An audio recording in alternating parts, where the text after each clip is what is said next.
I am indeed a science fiction writer, and as a species, we are not known for our sartorial splendor.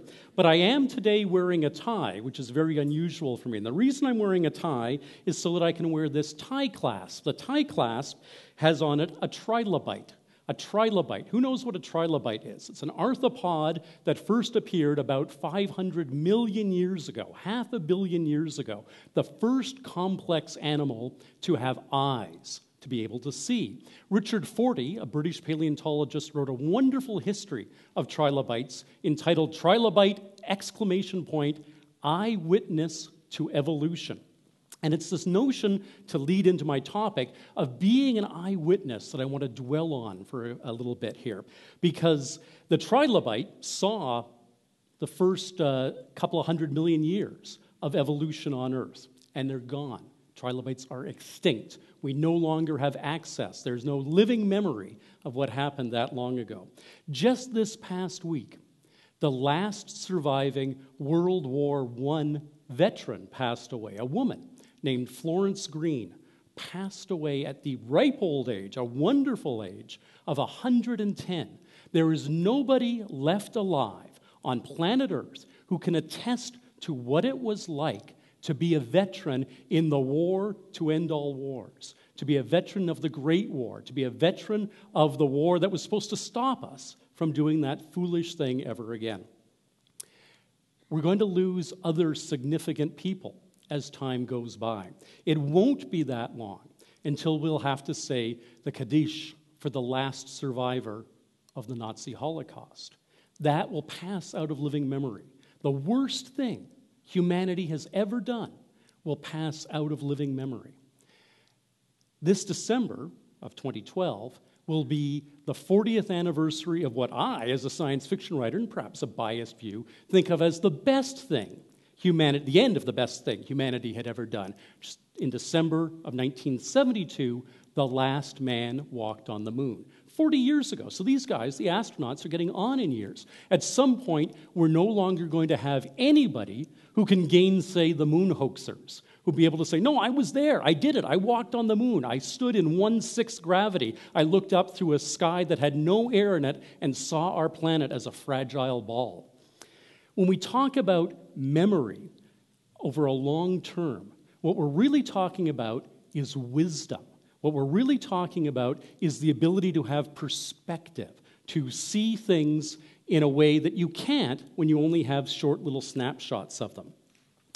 I started way, way in the past with trilobites. I want to move up only to about the last 100,000 years and talk a little bit about how important perspective is. We are Homo Sapiens sapiens. Carl Linnaeus, who gave us our name, was either being ironic or was being awfully optimistic in deciding to call us man, or we'll say today people of wisdom, because we don't often live up to that name. But that is, in fact, our official name as a species, Homo sapiens. And for those who think that Neanderthals are a subspecies of Homo sapiens, we add sapiens again. Homo sapiens sapiens. It's like New York, New York, the city's so nice we named it twice. Homo sapiens sapiens, the people so nice we named them twice. We are here, and all the other kinds of genus Homo, other kinds of humanity that ever existed, are no longer here. Homo neanderthalensis, or perhaps Homo sapiens neanderthalensis, depending where you sit in the current taxonomic debates about these things, is extinct. Why did they die out? Why did we survive to the present day? It's a profound question. It's one, in fact, that I've addressed in my science fiction novels. Did a trilogy, Hominids, Humans, and Hybrids, about an alternate Earth where Neanderthals survived to the present day and we did not. What is the reason that we survived and they didn't survive in this reality? Well, one very good answer is that in ancient times, life was, and one of the earlier speakers quoted Thomas Hobbes. I'm going to quote Thomas Hobbes again. The condition of man was solitary, nasty, brutish, and short. Life of man, nasty, brutish, and short. Didn't live a long time. Neanderthals, on average, lived to be about 28 years old. Early Homo sapiens, our ancestors, lived to be about 28 years old. And then something happened, and we started living a little longer, 29 years old, 30 years old, 31, 32 years old. That turned out to be a very magic figure, 32. We don't think of 32 as an old age today, but it is a significant age because what happens by the time you're 32 is not only are you alive, not only are your children alive, but your children's children are alive.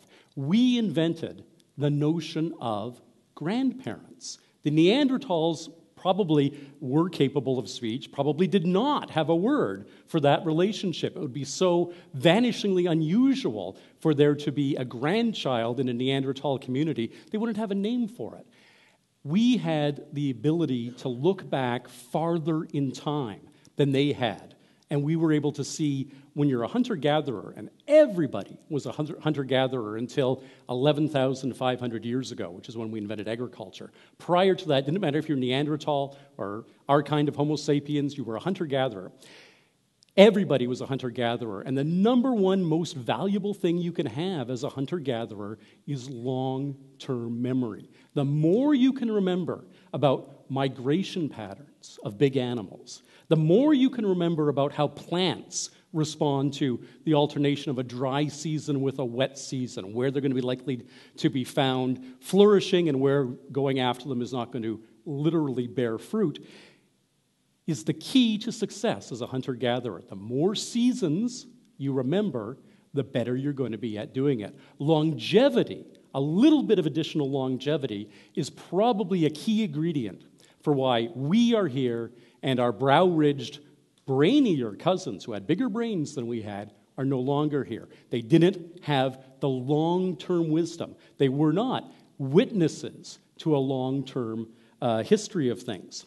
Now, all of this is fun to talk about, but what does it mean for us? Well, the title of my talk is, I take it from my great friend Spider Robinson, another science fiction writer, lives in British Columbia, To Live Forever or Die Trying. To live forever or die trying. We had an earlier talk today from the Chief Information Officer of NASA, who suggested that the first people to walk on Mars are already alive. I think that's absolutely true, no question about that. They're, as she said, probably preschool, nursery school.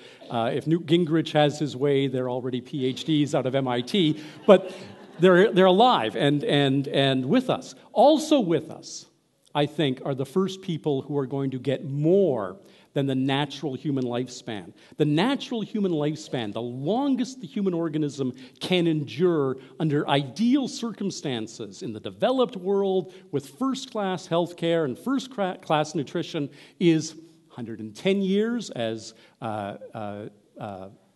Green, who passed away, Florence Green, who passed away, the World War I veteran, lived to 115, maybe 120, no more than that. In fact, we have good arguments for why that is the maximum lifespan of the human species.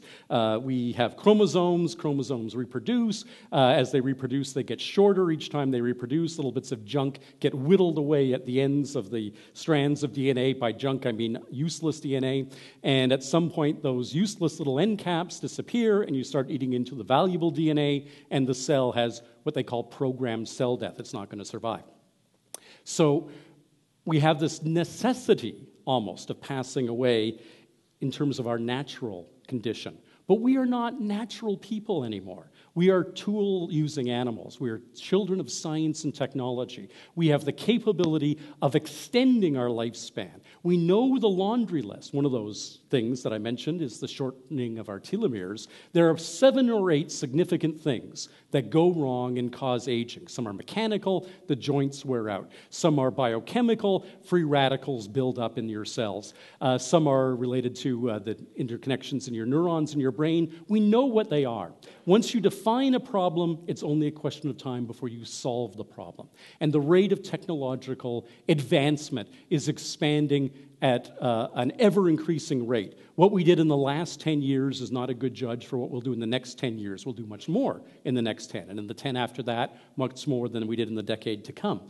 We're going to, now that we've defined the problems, solve all these problems. We are going to reach a point where we can treat the disease that we call aging. When we start treating it, we don't have to solve it in its entirety. And this is the key point. Right now, the average lifespan of people in the Western developed world is extending by about 3 months per calendar year. 3 months per calendar year. That lifespan increase has been increasing over time. So at some point, it's going to shift to be 4 months per calendar year, 5 months per calendar year. You can see the rest is going, 6, 7, 8, 9, 10, 11, 12. And then you hit where the average lifespan of a human being is increasing by 13 months for every year that passes. The great senescence researcher Aubrey de Grey, great name, de Grey of the Grey, refers to this as escape velocity, the point where we take off towards this goal of living forever. We will start being able to live long enough for the next breakthrough that'll keep us living out even longer, for the next breakthrough, on and on and on, ad quite literally infinitum, quite literally, quite plausibly, forever. Now, why is that important? One could argue that's the most narcissistic thing possible to desire, living forever. And I remember speaking when I was young. I had the great privilege to do some interviews with science fiction greats, great editors and writers for the CBC, for their Ideas series on CBC Radio. And I interviewed the great editor Judith Merrill. I was in my 20s, she was in her 70s. I said, Judith, you write about immortality, but wouldn't that be boring? She was getting near the end of her life, and she looked at me with the steely gray eyes that she had, and she said, only somebody as young as you could say that immortality would be boring, because she was conscious of how close she was to the end of her natural span and how much there was that she still wanted to do. So there certainly is a personal desire for living longer, as long as it's a healthy existence. There's not a person in this room who doesn't want to, if they have children, see their children graduate from college, see their children get married. Not a person in this room who doesn't want to meet their grandchildren, and so forth. And it goes on and on. You have a desire to go onward. But beside that, setting all of that aside, it's important that we extend the human lifespan for perspective, so that we have a better grasp of history, so that we see where we came from. It's what got us to survive when the Neanderthals did not survive, was this ability to live a little bit longer than they did. Maybe it was we had a slightly more nutritious diet, who knows what it was, but we lived a little bit longer. We started having multi-generational wisdom. We started having old people who knew a lot.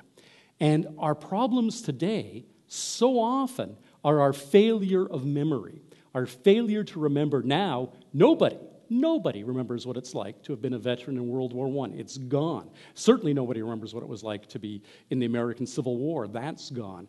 We're going to, as I say, lose these other key groups as time goes by, and we keep making the same mistakes. The biggest problem that humanity faces right now is climate change. Climate change is something that we debate about largely because none of us live long enough to see climate changing in the terms that climatologists talk about. We talk about, well, I remember when I was a kid, as if for some of the people in the audience, that's only 10 years ago. For others in the audience, that's 60 or 70 years ago, and think that that's a big hunk of time. It isn't a big hunk of time. Not only with the problem of climate change, but all of the conundrums that we've never been able to solve still plague us, because nobody has ever spent more than a few decades trying to solve any of the big problems that face humanity. The problems of how to make an economic system that actually doesn't periodically collapse. The problems of how to protect an environment and live sustainably within that environment. The problems of how to have world peace and so forth. None of those things have ever been the object of attention for more than a handful of decades, until somebody else has come in and had to start over from scratch. When we get a larger degree of perspective, when we get a longer lifespan, when we get the ability that medical science will give us in the next few decades to be eyewitnesses not just to evolution, not just to history, but to the future, we will be able to usher in an era that is going to be the most wonderful era of human existence. One of the reasons we're so profligate with resources is we know that, yes, they're running out, but we're not running out before we will run out of time. But if we are living long enough to live forever, then stewardship of our resources now, protecting our neighbors now, feeding our friends, feeding our enemies, making sure that our enemies become our friends, learning to live in peace and harmony become survival characteristics for the whole species. And that's the future that I'm very much looking forward to. Thank you. Thank you. Thank you. Thank you. Thank you. Thank you very much.